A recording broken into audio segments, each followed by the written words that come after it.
ਸਤਿ ਸ਼੍ਰੀ ਅਕਾਲ। World news ਦੇਖ ਰਹੇ ਸਾਰੇ ਦਰਸ਼ਕਾਂ ਦਾ ਸਵਾਗਤ ਹੈ। ਮੈਂ ਹਾਂ ਗੁਰਿੰਦਰ ਸਿੰਘ। ਖਬਰਾਂ ਦੀ ਸ਼ੁਰੂਆਤ ਕਰ ਲੈਂਦੇ ਹਾਂ ਹੈਡਲਾਈਨਸ ਦੇ ਨਾਲ।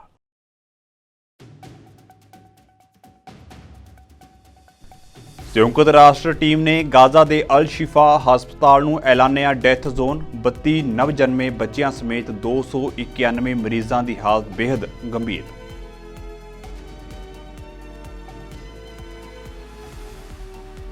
नौ दिन बाद भी उत्तराखंड की सुरंग दे विच फसे 41 मजदूर नहीं आ सके बाहर।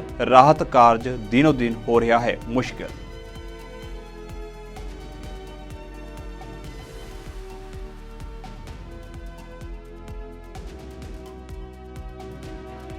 गुरुद्वारा करतारपुर साहिब की हदूद अंदर हुई मर्यादा की उलंघना। शराब और मीट परोसन का मामला गरमाया। सिख संगत विच रोस।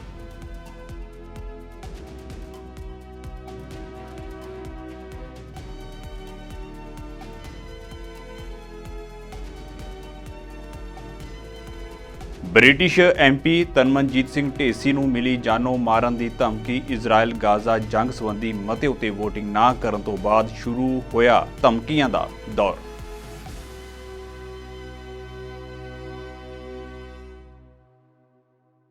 ते हुण खबरां विस्तार दे नाल। संयुक्त राष्ट्र की टीम ने गाजा के सब तो वड्डे हस्पताल अल शिफा नूं डैथ जोन ऐलान दिता है। इजरायली फौजां दे वल्लों कथित बंदूक की नोक उत्ते हस्पताल खाली करवाए जाण मगरों UN टीम ने हस्पताल का दौरा किया सी। टीम के मुताबिक हस्पताल दे विच 291 मरीज बचे हैं, जिन्हां विच 32 नवजन्मे बच्चे और ट्रॉमा मरीज भी शामिल ने, जिन्हां दी हालत बेहद गंभीर है। टीम ने कहा है कि इन्हां दे विचों कईयां दे जख्म नासूर बन चुके हैं, जदों कि कुछ रीढ़ की हड्डी विच सट लगन करके तुरन फिरन तो भी असमर्थ हैं। इस दौरान गाजा के सेहत मंत्रालय ने कहा है कि सब तो पहला पैदा हुए 31 नवजन्मिਆਂ ਨੂੰ ਹਸਪਤਾਲ ਵਿੱਚੋਂ ਕੱਢ ਕੇ ਦੱਖਣੀ ਹਿੱਸੇ ਵਿੱਚ ਤਬਦੀਲ ਕੀਤਾ ਗਿਆ ਹੈ ਅਤੇ ਇਹਨਾਂ ਨੂੰ ਜਲਦੀ ਹੀ ਮਿਸਰ ਦੇ ਹਸਪਤਾਲਾਂ ਦੇ ਵਿੱਚ ਭੇਜ ਦਿੱਤਾ ਜਾਵੇਗਾ। ਉਧਰ ਨੇਤਨਯਾਹੂ ਸਰਕਾਰ ਨੇ ਜੰਗ ਦੇ ਖਾਤਮੇ ਮਗਰੋਂ ਗਾਜ਼ਾ ਪੱਟੀ ਦਾ ਕੰਟਰੋਲ ਫਿਲਸਤੀਨੀ ਅਥਾਰਟੀ ਹੱਥ ਦੇਣ ਦੇ ਅਮਰੀਕੀ ਸੁਝਾਅ ਨੂੰ ਖਾਰਜ ਕਰ ਦਿੱਤਾ ਹੈ। इजरायली सुरक्षा एजेंसी ने भी अमरीका के उपरोक्त सुझाव का विरोध किया है। रक्षा मंत्री योब गैलेंट ने कहा है कि इजराइल के वल्लों गाजा शहर के विच अपना घेरा लगातार वधाया जा रहा है और हमास के कोल हुण इक्का दुक्का ठिकाने ही बचे ने। आलमी सेहत संस्था ने कहा है कि घरों बेघर होए लोगों, मोबाइल मरीजों और मैडिकल स्टाफ जिन्हां की कुल गिणती 2500 के करीब बनती सी, शिफा हस्पताल छड्डण मगरों UN टीम नूं हस्पताल का दौरा करन दा मौका मिलिया सी। टीम उत्थे 1 घंटे के करीब रुकी। टीम के मुताबिक मरीजों के नाल 25 बंदियां दा मैडिकल स्टाफ मौजूद सी। एजेंसी ने कहा है कि आउंदे दिनां विच होर टीमां शिफा पुज जाणगियां ਅਤੇ ਮਰੀਜ਼ਾਂ ਨੂੰ ਦੱਖਣੀ ਗਾਜ਼ਾ ਵਿੱਚ ਤਬਦੀਲ ਕਰਨ ਦੀਆਂ ਕੋਸ਼ਿਸ਼ਾਂ ਕੀਤੀਆਂ ਜਾਣਗੀਆਂ। ਇਜ਼ਰਾਈਲ ਲੰਮੇ ਸਮੇਂ ਤੋਂ ਦਾਅਵਾ ਕਰਦਾ ਆਇਆ ਹੈ ਕਿ ਹਮਾਸ ਵੱਲੋਂ ਸ਼ਿਫਾ ਹਸਪਤਾਲ ਦੇ ਅੰਦਰ ਅਤੇ ਹੇਠਾਂ ਕਮਾਂਡ ਪੋਸਟ ਸਥਾਪਿਤ ਕੀਤਾ ਗਿਆ ਹੈ। ਹਮਾਸ ਅਤੇ ਹਸਪਤਾਲ ਸਟਾਫ ਹਾਲਾਂਕਿ ਇਹਨਾਂ ਦੋਸ਼ਾਂ ਤੋਂ ਇਨਕਾਰੀ ਹਨ। गाजा ਅਤੇ यूक्रेन ਦੇ ਵਿੱਚ ਹਜ਼ਾਰਾਂ ਲੋਕਾਂ ਦੀ ਮੌਤ ਦੇ ਨਤੀਜੇ ਵਜੋਂ ਚੱਲ ਰਹੇ ਦੋ ਸੰਘਰਸ਼ਾਂ ਦੇ ਕਾਰਨ ਵਿਸ਼ਵ ਵਿਆਪੀ ਨਾਗਰਿਕ ਇਸ ਗੱਲ ਦੀ ਚਿੰਤਾ ਕਰਨ ਵਿੱਚ ਲੱਗੇ ਹੋਏ ਨੇ ਕਿ ਧਰਤੀ ਉੱਤੇ ਅੱਗੇ ਮਾਹੌਲ ਹੋਰ ਵੀ ਹਿੰਸਕ ਹੁੰਦਾ ਜਾਵੇਗਾ। ਹੈਲੀਫੈਕਸ ਇੰਟਰਨੈਸ਼ਨਲ ਸਿਕਿਉਰਿਟੀ ਫੋਰਮ ਦੀ ਤਰਫੋਂ ਕਰਵਾਏ ਗਏ ਸਰਵੇਖਣ ਵਿੱਚ ਖੁਲਾਸਾ ਹੋਇਆ ਹੈ ਕਿ 30 ਦੇਸ਼ਾਂ ਵਿੱਚ 84% ਲੋਕ ਇਸ ਗੱਲ ਨਾਲ ਸਹਿਮਤ ਹਨ ਕਿ ਪਿਛਲੇ ਸਾਲ ਵਿੱਚ ਦੁਨੀਆ ਵਧੇਰੇ ਖਤਰਨਾਕ ਹੋ ਗਈ ਹੈ ਅਤੇ ਉਹਨਾਂ ਦੇ ਵਿੱਚੋਂ 70% ਲੋਕ ਮਾਹੌਲ ਦੇ ਹੋਰ ਹਿੰਸਕ ਹੋਣ ਦੀ ਆਸ਼ੰਕਾ ਯਾਨੀ ਕਿ ਖਦਸ਼ਾ ਜਤਾ ਰਹੇ ਹਨ। We're losing people, we're losing children, and that's not okay anywhere. There's nothing Jewish about violence, so I'm here to call for a ceasefire. It's a pretty messy, dangerous place out there, and that we've gone through, particularly through the course of the pandemic, a lot of disruption. Disruption leads to other disruption. It should be a reason for all of us to be engaged. If we can't make sure that we live in functioning democracies, we're not going to be of much use to anybody else. ਇੱਕ ਤਾਂ Israel ਫਲਸਤੀਨ ਦੇ ਵਿੱਚ ਮਨੁੱਖੀ ਅਧਿਕਾਰਾਂ ਦਾ ਘਾਣ ਕਰ ਰਿਹਾ ਹੈ, ਖੂਨ ਦੀ ਹੋਲੀ ਖੇਡੀ ਜਾ ਰਹੀ ਹੈ ਤੇ ਦੂਜੇ ਪਾਸੇ ਹਮਾਸ ਉਤੇ ਇਲਜ਼ਾਮ ਵੀ ਲਗਾਏ ਜਾ ਰਹੇ ਨੇ। ਹਾਲ ਹੀ ਦੇ ਵਿੱਚ ਇਜ਼ਰਾਈਲੀ ਫੌਜ ਨੇ ਸੁਰੱਖਿਆ ਕੈਮਰੇ ਦੀ ਫੁਟੇਜ ਵੀ ਜਾਰੀ ਕੀਤੀ, ਜਿਸ ਦੇ ਵਿੱਚ ਕਿਹਾ ਗਿਆ ਹੈ ਕਿ ਹਮਾਸ ਇਜ਼ਰਾਈਲੀ ਕੈਦੀਆਂ ਨੂੰ ਅਲ ਸ਼ਿਫਾ ਦੇ ਵਿੱਚ ਕੈਦ ਕਰਕੇ ਰੱਖ ਰਿਹਾ ਹੈ। ਇਸ ਦੇ ਨਾਲ ਹੀ ਇਜ਼ਰਾਈਲੀ ਫੌਜ ਦੇ ਬੁਲਾਰੇ ਡੈਨੀਅਲ ਹਾਗਰੀ ਨੇ 19 ਸਾਲਾ ਨੌਜਵਾਨ ਦੀ ਮੌਤ ਬਾਰੇ ਹੋਰ ਜਾਣਕਾਰੀ ਦਿੱਤੀ, ਜਿਸ ਨੂੰ ਕੈਦ ਕਰਕੇ ਰੱਖਿਆ ਗਿਆ ਸੀ। ਅਲ ਸ਼ਿਫਾ ਹਸਪਤਾਲ ਗਾਜ਼ਾ ਪੱਟੀ ਵਿੱਚ ਇਜ਼ਰਾਈਲ ਦੀਆਂ ਫੌਜੀ ਕਾਰਵਾਈਆਂ ਲਈ ਇੱਕ ਕੇਂਦਰ ਬਿੰਦੂ ਬਣ ਗਿਆ ਹੈ। ਅਲ ਸ਼ਿਫਾ ਹਸਪਤਾਲ ਦੇ ਮੈਡੀਕਲ ਸਟਾਫ ਨੇ ਇਸ ਗੱਲ ਤੋਂ ਇਨਕਾਰ ਕੀਤਾ ਹੈ ਕਿ ਹਸਪਤਾਲ ਦੇ ਅਧੀਨ ਕਮਾਂਡ ਸੈਂਟਰ ਹੈ।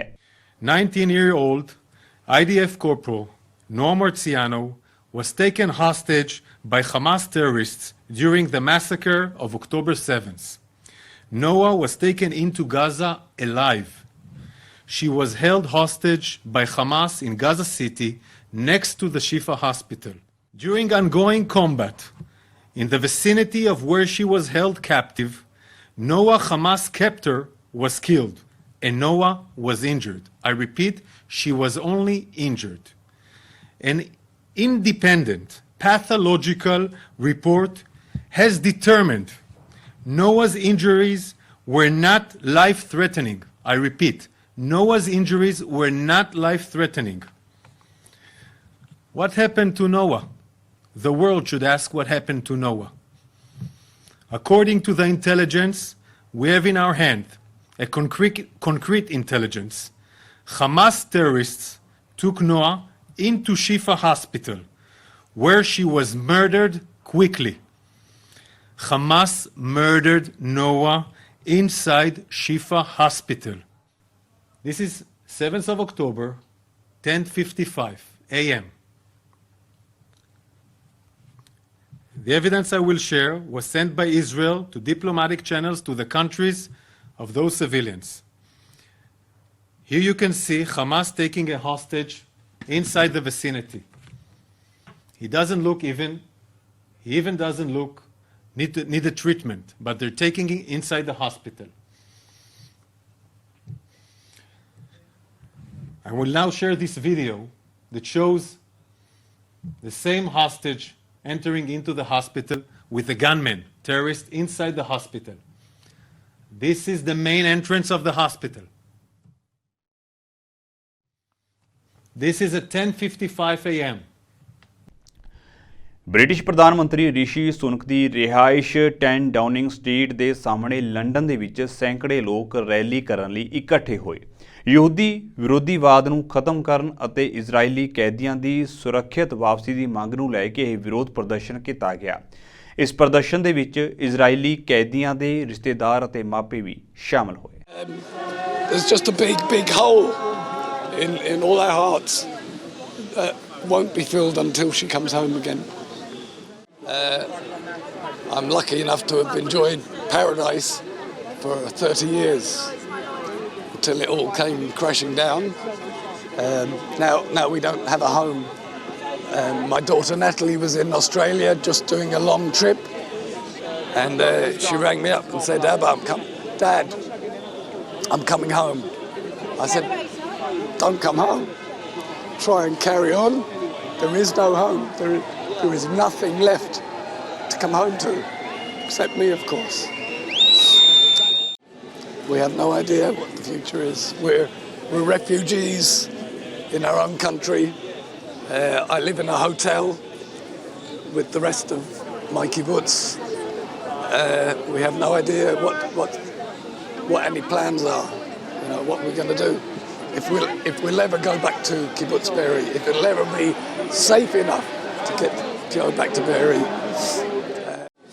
just keep marching forwards until we get her back. That's my only focus in life, like any parent would do. Yeah, we just got to bring her home, bring them all home, at least. Unfortunately, there's a lot of anti-Semitism going around the world right now. And we are all getting united now to stop this anti-Semitism because it's wrong. I'm here because I want to support the Jewish people. I'm horrified what the hell the Jews are going through with their hostages. And yeah, we came from Merthyr Tydfil today to stand with the people that we believe that the scriptures tell us to stand with the Hebrew, and we have found throughout life there's no better people to stand with.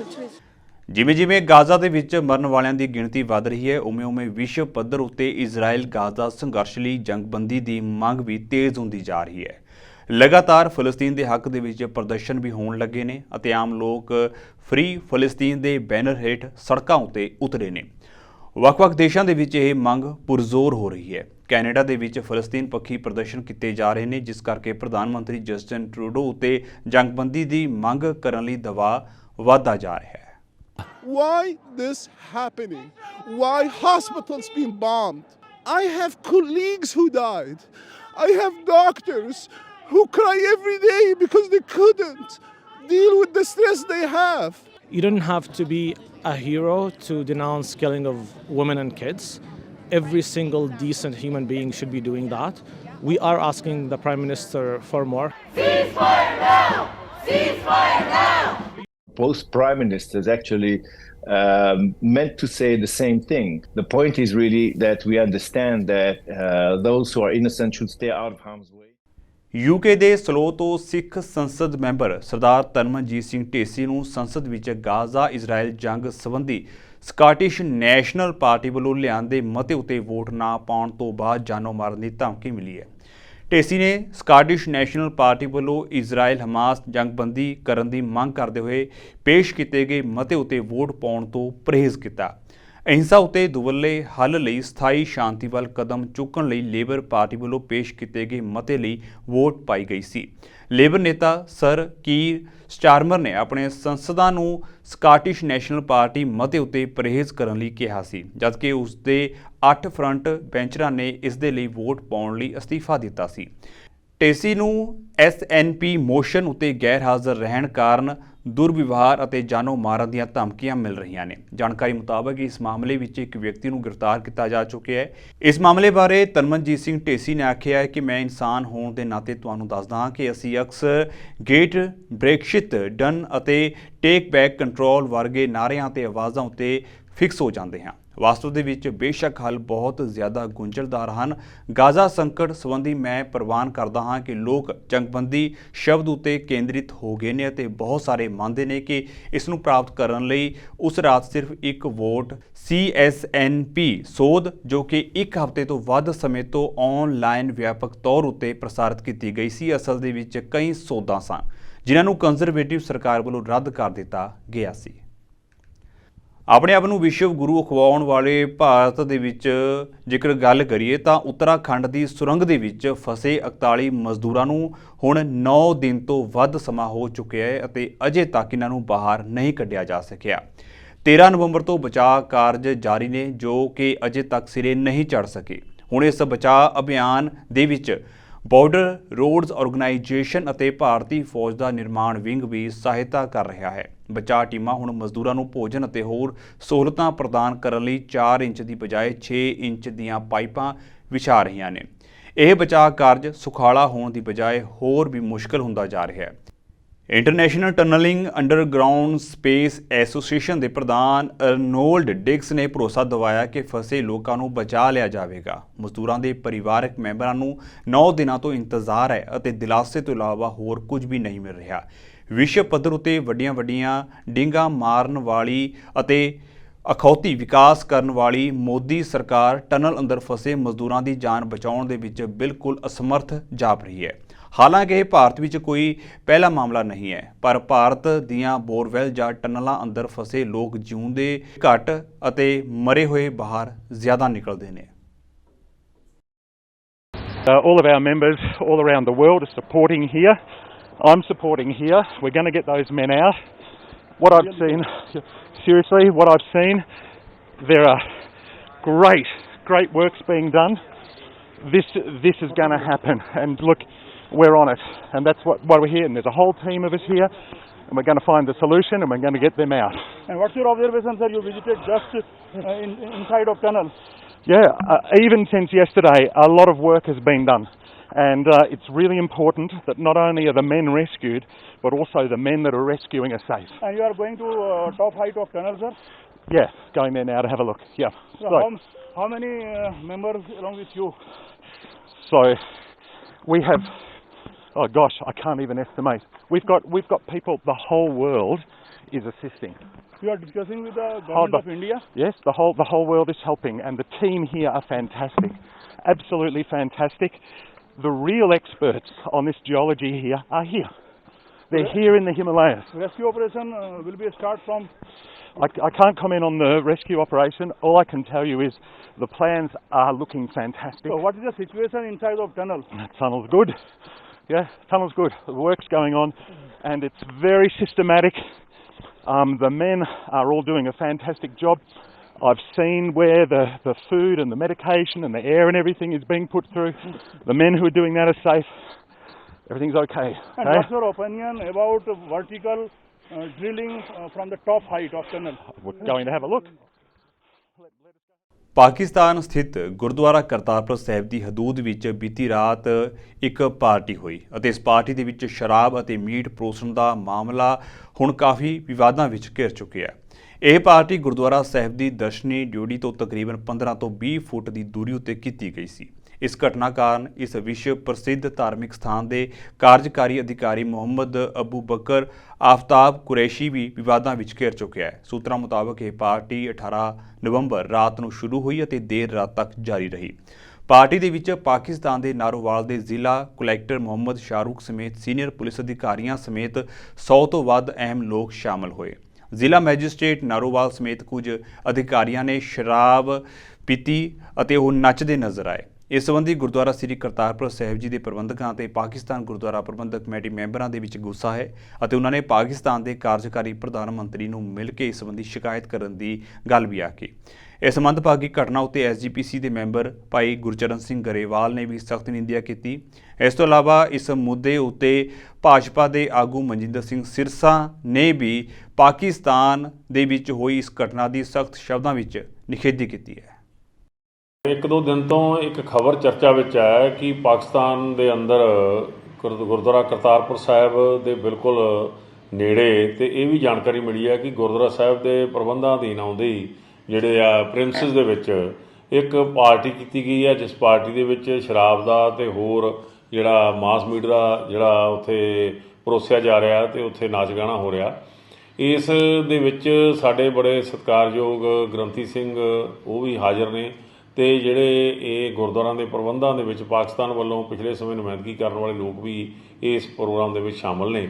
ਉਹ ਭਾਵੇਂ ਕੋਈ ਵੀ ਧਾਰਮਿਕ ਸਥਾਨ ਹੈ, ਉੱਥੋਂ ਦੀ ਇੱਕ ਮਰਜ਼ਾਦਾ ਹੁੰਦੀ ਹੈ। ਅਸੀਂ ਗੁਰਦੁਆਰਾ ਸਾਹਿਬ ਦੇ ਵਿੱਚ ਇਸ ਤਰ੍ਹਾਂ ਦੀ ਜਿਹੜੀ ਗੱਲ ਦੇਖਣ ਵਿੱਚ ਆਉਣੀ ਸਾਡੇ ਲਈ ਬੜੀ ਮਾੜੀ ਹੈ ਤੇ ਬੜੀ ਸ਼ਰਮਨਾਕ ਹੈ। ਮੈਂ ਇਹ ਸਮਝਦਾ ਕਿ ਪਾਕਿਸਤਾਨ ਦੀ ਸਰਕਾਰ ਤੇ ਪਾਕਿਸਤਾਨ ਦੇ ਪ੍ਰਬੰਧਕ ਅਧਿਕਾਰੀ ਜਿਹੜੇ ਆ ਉਹ ਬੜੀ ਬਖੂਬੀ ਗੁਰਦੁਆਰਾ ਦੀ ਮਰਜ਼ਾਦਾ ਨੂੰ ਸਮਝਦੇ ਆ। ਇਹ ਜੋ ਕੁਝ ਵਾਪਰਿਆ ਇਹ ਬਹੁਤ ਮਾੜਾ। ਸਮੁੱਚਾ ਸਿੱਖ ਆਵਾਮ ਇਸ ਗੱਲ ਦੇ ਲਈ ਬਹੁਤ ਜ਼ਿਆਦਾ ਚਿੰਤਤ ਵੀ ਆ ਤੇ ਇਸ ਗੱਲ ਦਾ ਡਟਵਾਂ ਵਿਰੋਧ ਵੀ ਕਰਦਾ।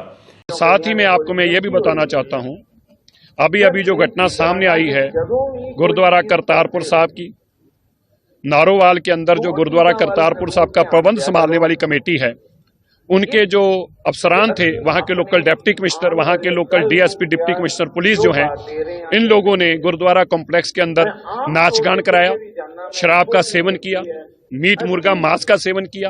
इससे बड़ा पाप नहीं हो सकता। ये ईश निंदा का कानून के तहत इनके ऊपर कार्रवाई होनी चाहिए। गुरु नानक देव जी का पवित्र स्थान हो, गुरुद्वारा साहब इतना पवित्र हो और उस पवित्र गुरुद्वारे पे ऐसे पाप किए जाएं जो कभी बख्शे ना जा सके हों, इसकी कड़े शब्दों में निंदा करता हूँ। पाकिस्तान की सरकार से अपील करता हूँ कि तुरंत इनके ऊपर ईश निंदा कानून के तहत मुकदमा दर्ज करें और इनको जेल में डालने का।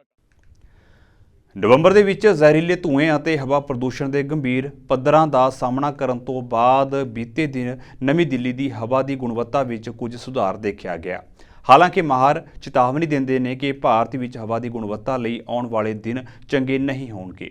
ਇਸ ਹਫ਼ਤੇ ਹੀ ਨਵੀਂ ਦਿੱਲੀ ਦੁਨੀਆ ਦੇ ਸਭ ਤੋਂ ਵੱਧ ਪ੍ਰਦੂਸ਼ਿਤ ਸ਼ਹਿਰਾਂ ਵਜੋਂ ਦਰਜ ਹੋ ਚੁੱਕੀ ਹੈ। ਦਿੱਲੀ ਦੇ ਵਿੱਚ ਪ੍ਰਦੂਸ਼ਣ ਦੀ ਹਾਹਾਕਾਰ ਹਰ ਸਾਲ ਇਸ ਮਹੀਨੇ ਵਿੱਚ ਸੁਣੀ ਜਾਂਦੀ ਹੈ, ਜਿਸ ਦਾ ਇਲਜ਼ਾਮ ਅਕਸਰ ਪੰਜਾਬ ਦੇ ਕਿਸਾਨਾਂ ਸਿਰ ਮੜਿਆ ਜਾਂਦਾ ਹੈ।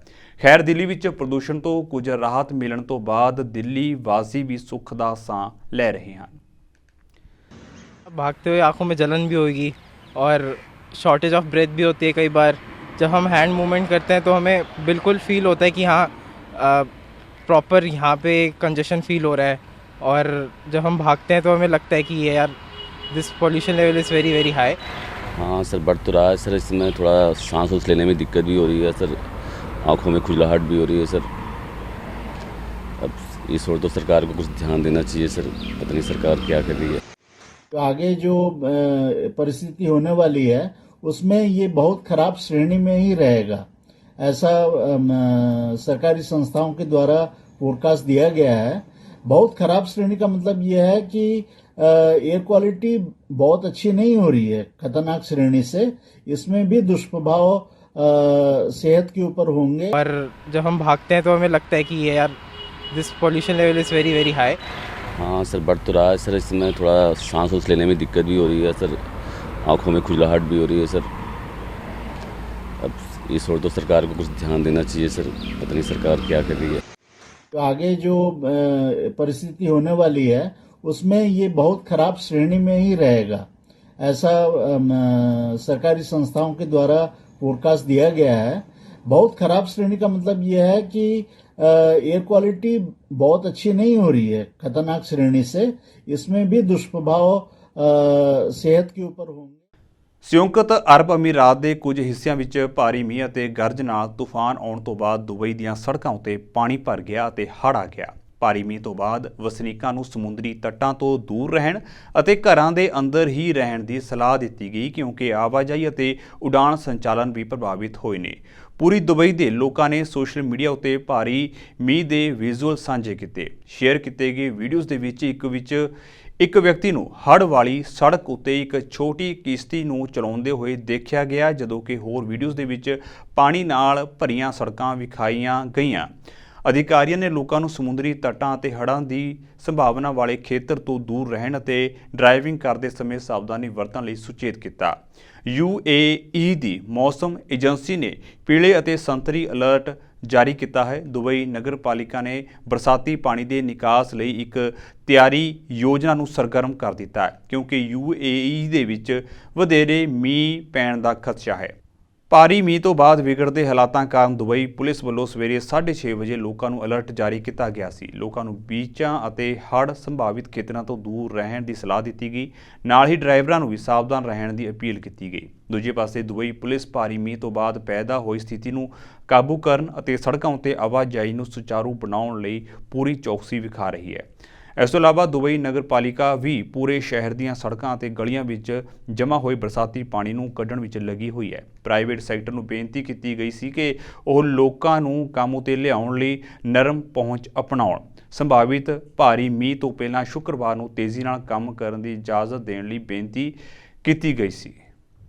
ਪਾਕਿਸਤਾਨ ਦਾ ਲਾਹੌਰ ਖਰਾਬ ਹਵਾ ਦੀ ਗੁਣਵੱਤਾ ਦੇ ਪੱਧਰ ਕਾਰਨ ਗਲੋਬਲ ਪ੍ਰਦੂਸ਼ਣ ਰੈਂਕਿੰਗ ਦੇ ਵਿੱਚ ਸਿਖਰ ਉੱਤੇ ਪਹੁੰਚ ਗਿਆ ਹੈ। ਪਾਕਿਸਤਾਨ ਦਾ ਦੂਜਾ ਸਭ ਤੋਂ ਵੱਡਾ ਸ਼ਹਿਰ ਧੂਏ ਦੇ ਸੰਕਟ ਨਾਲ ਜੂਝ ਰਿਹਾ ਹੈ, ਜਿਸ ਨੇ ਲੱਖਾਂ ਲੋਕਾਂ ਦੀ ਸਿਹਤ ਅਤੇ ਰੋਜ਼ੀ ਰੋਟੀ ਨੂੰ ਪ੍ਰਭਾਵਿਤ ਕੀਤਾ ਹੈ।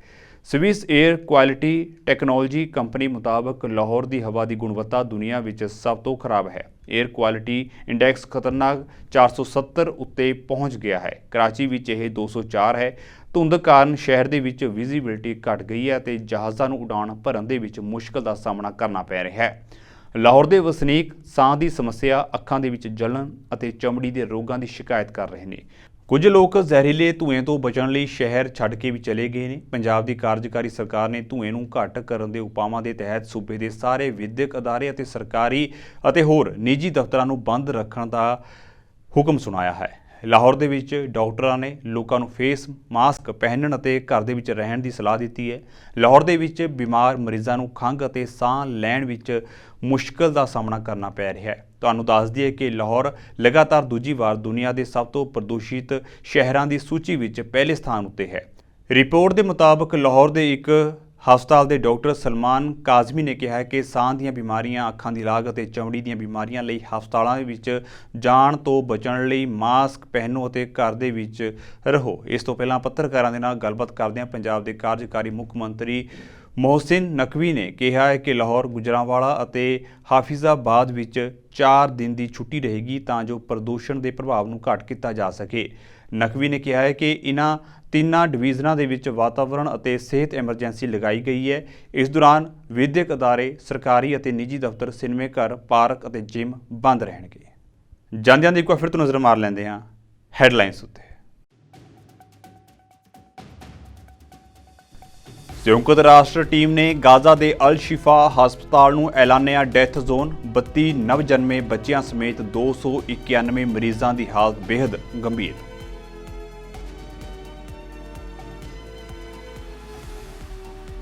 नौ दिन बाद भी उत्तराखंड की सुरंग दे विच फसे 41 मजदूर नहीं आ सके बाहर। राहत कार्य दिनों दिन हो रहा है मुश्किल।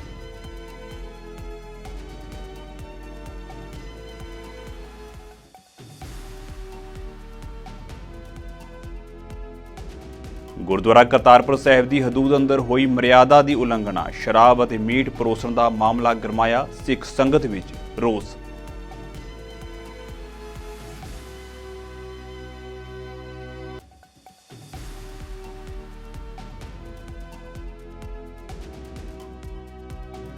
ब्रिटिश MP तनमनजीत सिंह ढेसी नूं मिली जानो मारन की धमकी। इजराइल गाजा जंग संबंधी मते उत्ते वोटिंग ना करन तो बाद शुरू होया धमकियां दा दौर।